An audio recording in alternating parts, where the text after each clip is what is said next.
Ben ritrovati con l'informazione flash di New Sicilia. Si sta svolgendo in questi minuti la seduta di insediamento all'ARS. Sul nostro sito www.newsicilia.it tutti gli aggiornamenti e i risultati della votazione per l'elezione del nuovo presidente dell'Assemblea. Abbiamo raccolto le interviste di Gianfranco Miccichè, presidente uscente, che consegna il testimone a Galvagno, e del capogruppo del PD Anthony Barbagallo.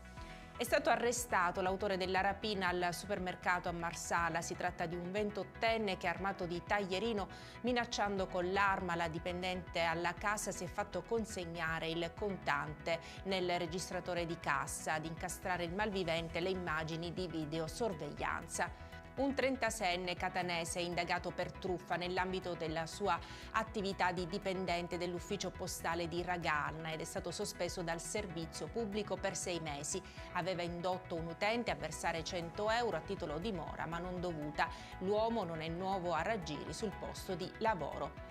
Bollettino sull'andamento della curva epidemica in Sicilia. È ancora in discesa con un numero di nuovi positivi pari a 8.135. Il tasso più elevato rispetto alla media regionale si è registrato nelle province di Messina, Trapani e Siracusa.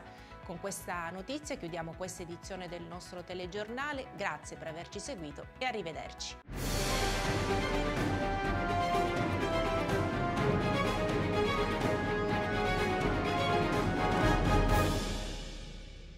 Procar, centro assistenza autorizzato BMW e Mini, adesso anche BMW Motorrad, via George Marshall 7, Mister Bianco, Catania.